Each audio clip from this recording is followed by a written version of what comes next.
День 1640. Алекс на связи. Для того, чтобы попробовать в умный дом, не обязательно, конечно, там в принципе ничего покупать. Можно не покупать никакие умные колонки, можно не покупать никакие шлюзы, никакие особые устройства можно не покупать, потому что в принципе очень много уже устройств у всех есть. И можно просто взять какое-нибудь приложение, например, умный дом от Яндекса, приложение, зайти в него и там, с помощью интеграции в этом приложении подключить разные устройства. В принципе, обычно находятся разные принтеры, разные телевизоры, еще какие-нибудь устройства, которые подключаются к сети и, соответственно, могут быть обнаружены с помощью какого-нибудь приложения от этого устройства или каким-нибудь универсальным. Фактически экосистема Яндекса, она выступает в качестве интегратора в первую очередь, то есть позволяет очень много разных экосистем объединить в одном приложении и управлять из единого места. Это, конечно, удобно. Таких приложений много. Это есть и от Google приложения, и от Apple такие приложения. Но в данном случае Яндекс, он, конечно, во-первых, очень такой универсальный. Там достаточно много разных устройств уже поддерживается. И, конечно, то, что можно еще и в этом приложении говорить все команды на русском языке и, в принципе, очень хорошо будет понимать, то даже можно вообще обойтись без каких-то колонок и просто через приложение с помощью голоса или с помощью управления через телефон или через планшет выполнять разные команды и даже какие-то делать автоматизации. Яндекс, конечно, тоже выпускает под своим брендом разные устройства. Но это, конечно, самые простейшие. Это там розетки, лампочки. Есть еще пульт Яндекс. Но это фактически просто устройство от Туя. Они поддерживают экосистему Туя тоже полностью. И фактически их можно подключать к Яндексу. Все эти устройства работают по Wi-Fi. И, конечно, это не всегда удобно, потому что сам протокол, он достаточно нагруженный, и, в принципе, могут и устройства не очень быстро работать. Ну и, конечно, Wi-Fi это все равно уже облачное решение, то есть, когда эти устройства, они фактически через интернет подключаются к серверам Яндекса, и уже вся обработка тоже идет на серверах Яндекса. Например, с телефона это просто также подключается к серверам Яндекса и отправляет туда команды и, соответственно, этими устройствами управляется. Ну и поскольку это устройство все-таки экосистемы Туя, были уже случаи, когда по разным причинам оно блокировалось, и, конечно, эти устройства переставали работать. Но, по крайней мере, в экосистеме Туя они точно не работали уже, а в экосистеме Яндекса после небольших доработок, конечно, тоже сделали, чтобы оно работало. Но эта ситуация может снова повториться, и поэтому привязываться к каким-то облакам производителя или какого-то другой экосистемы конкретно, это не очень хорошо, и это будет сказываться на надежности вообще работы умного дома. Не очень давно вышла у Яндекса колонка новая, это станция 2, которая еще и может поддерживать интеграцию с Zigbee устройствами.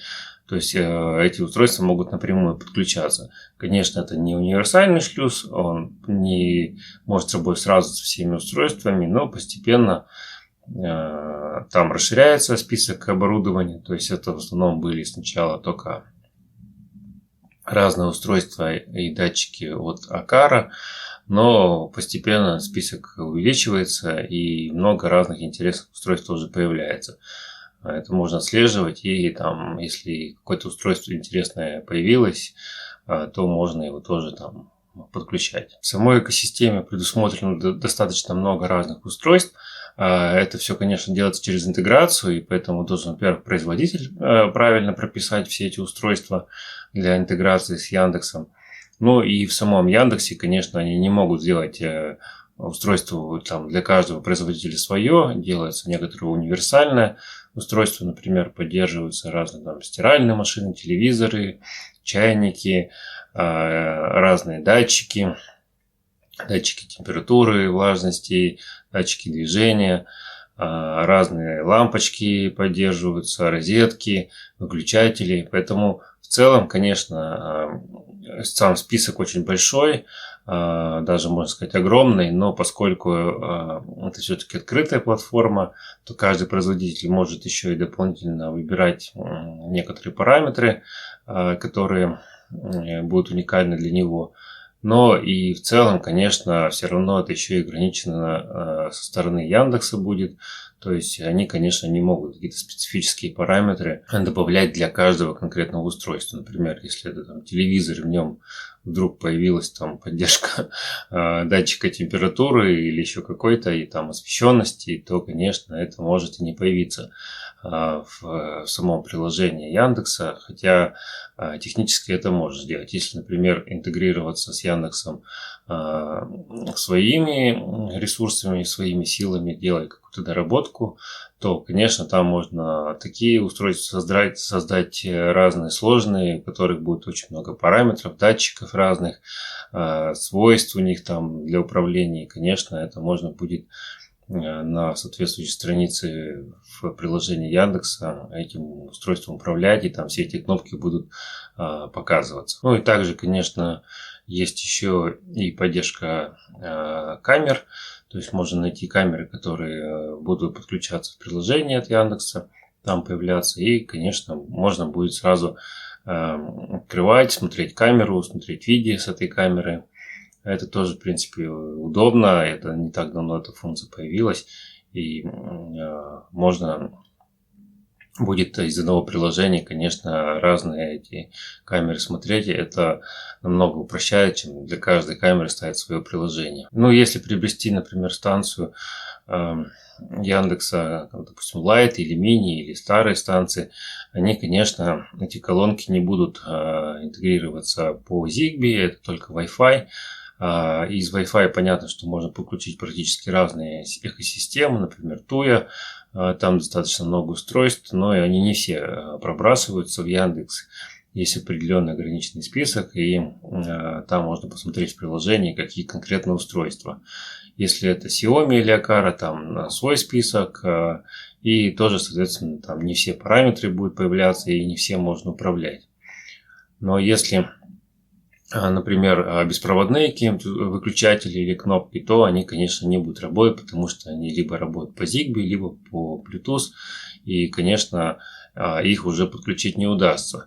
Для этого нужно будет либо покупать фирменный шлюз от этих производителей, ну, либо тогда уже приобретать Яндекс-станцию вторую, в которой, возможно, конкретно это устройство будет поддерживаться, и его можно будет тоже интегрировать. В самом приложении, конечно, достаточно тоже много разных возможностей. Это можно объединять, как во многих других, эти устройства в разные группы. Правда, там группа объединяется по типам устройств, то есть нельзя, например, там выключатель и лампочку в одну группу объединить, потому что они фактически должны управляться единообразно.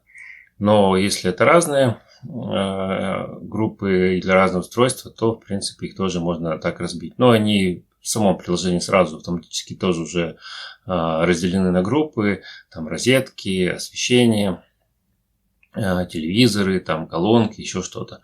То есть, в принципе, дополнительно особо и нет нужды какой-то создавать. При добавлении разных устройств, например, там розеток или выключателей и лампочек, которые могут включаться или выключаться фактически, можно задать параметр, как это будет представляться в этом умном доме. И если, например, лампочку сделать как свет режим, то когда, например, говоришь включить свет, она будет включаться. Если, допустим, какая-то лампочка не нужна, чтобы она включалась по такой команде, а включались другие только, то тогда нужно при добавлении указать отдельно свойство, что это будет как выключатель, и тогда она будет только по прямой команде управляться. Ну и, конечно, можно еще всем устройствам давать свои названия. Можно их поменять как угодно. И главное потом не забыть, как они называются. И если, допустим, какая-нибудь лампочка переносится в другую комнату, или там несколько лампочек одинаковых, нужно будет не забыть поменять, чтобы случайно не включать что-нибудь не то. Потому что если колонка установлена в определенной комнате, то можно ее к этой комнате привязать, и тогда при подаче команды будет обрабатываться устройство только в этой комнате. Но если в этой комнате не будет определенного устройства, то оно найдется просто в доме и включится. А если и в доме не будет, то есть у Яндекса функция сейчас нескольких домов, то она просто найдется вообще в другом месте и включится там. И в целом, на самом деле, есть достаточно неприятные команды, когда говоришь включить все или выключить все. Может так оказаться, что вообще во всей квартире, например, или во всем доме выполнится эта команда, и все устройства, например, выключатся, что не всегда правильно, и такие команды лучше, конечно, не говорить. Сами сценарии, конечно, можно писать, в принципе, достаточно разнообразные, но они все-таки все ограничены самим интерфейсом, то есть это нельзя там какой-то язык программирования использовать, то есть это в основном какой-то триггер, это может быть датчик, например, там, температуры, или датчик открытия, или выключатель какой-нибудь, и он может создать какое-нибудь событие. На это событие можно будет запустить выполнение определенной команды, или даже не списка команд. Можно делать разные задержки по времени, то есть эти команды будут выполняться последовательно, и их можно достаточно сложно сделать. Я, например, так сделал светильник, у меня он в течение получаса постепенно включается, то есть это разные команды, там идут с задержкой в 1 минуту, потом сколько-то времени яркость определенно держится, а потом через сколько-то времени еще в самом конце уже этот светильник выключается. Сам этот сценарий, он запускается по времени и по дням недели определенным, по рабочим, что, в принципе, достаточно интересно. Но можно, конечно, его сделать, чтобы он запускался, например, и там по каким-то другим параметрам, там, по датчику какому-нибудь. Ну и у этих триггеров есть, конечно, еще интересная функция, что можно не просто там открыть или срабатывание какого-то триггера, но, например, еще отслеживать, как давно это событие было сделано. И, например, там, если, допустим, дверь открыта в течение минуты или 2, то тогда только запустить сценарий. Это, конечно, сильно расширяет область применения, даже если по умолчанию сам датчик такими параметрами не обладает и не передает такое значение. Но, конечно, есть минус при написании сценария, что если какое-то устройство отвязать, например, от экосистемы, или, допустим, вообще какую-то интеграцию отключить, а потом заново ее подключить, то все сценарии, где эти устройства использовались, это устройство удалится оттуда, и сценарии станут нерабочими. Это, конечно, неудобно, и нужно будет периодически проверять, чтобы такого не произошло, либо вообще надеяться, что такой нужды не появится, чтобы взять и там отвязать или переподключать какие-то экосистемы или интеграции. Можно, конечно, полностью управлять и без разных колонок умных. То есть можно через приложение просто заходить и нажимать там определенные кнопки и писать сценарии. Можно дополнительно еще и голосом через приложение говорить, но там нет привязки к комнате, поэтому нужно там предусмотреть, что если включить свет, то он просто включится во всем доме. Но, конечно, определенную комнату ограничить не получится. Надо будет либо говорить всегда название комнаты, либо можно еще дополнительно в этих командах просто указать, написать как сценарий команду, у нее будет триггером выступать определенная фраза, например, включи светильник, и просто тогда по этой фразе запускать конкретный светильник в определенной комнате, чтобы не говорить длинные какие-то комбинации. Ну и не так давно еще появилась дополнительная возможность в голосовом управлении. Это можно несколько команд перечислять. Например, я так делаю, у меня есть команда, я просто говорю там включи свет и плеер, и то у меня автоматически включается и свет, и плеер сразу. То есть это не сценарий, это именно просто команда на включение. И это, в принципе, стало достаточно удобно. Не надо каждый раз говорить «включи одно», потом «включи другое». Это все-таки, если устройств много, то, конечно, перечислять их так будет очень сложно.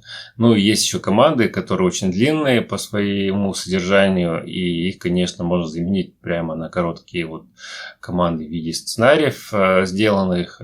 И, например, я так сделал. Ну, она не для управления конкретно устройствами. Ну, у меня, например, сценарий «Включи музыку вперемешку». Он заменен на просто «Включи музыку», а подставляется именно вот такая команда. Но еще при этом у меня запускается команда на выключение плеера и выключение музыки в других комнатах, чтобы они тоже там одновременно не играли. Ну, из дополнительных функций, конечно, это связанных с управлением музыкой. Если есть колонка, то, конечно, там можно, во-первых, и музыку включать, но нужна подписка. И можно, и если она подключается к телевизору, то колонка и на телевизоре включать разные там, каналы или фильмы. То есть это тоже, в принципе, достаточно удобно. И у Яндекса еще появилась тоже не так давно возможность, что она определяет, кто говорит по голосу. Но на самом деле это используется только для управления плейлистом, добавления в избранное и включения плейлиста. Но и только на одного может быть рассчитано пользователя, а остальных, конечно, так не получится управлять. Но вообще сам дом умный Яндекса можно будет с кем-нибудь делиться, чтобы другой тоже мог заходить и через свое приложение, через свой телефон видеть этот дом и тоже мочь управлять этим умным домом.